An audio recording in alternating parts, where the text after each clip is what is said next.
In this video, I'll show you how to fix the Samsung TV 137 error code. Firstly, perform a soft reset. Press and hold the power button to your remote until the TV turns off and back on.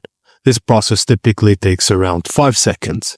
Now, unplug your TV from the power socket, wait 30 seconds before plugging it back in, and turn the TV back and on and check the issue if it's resolved.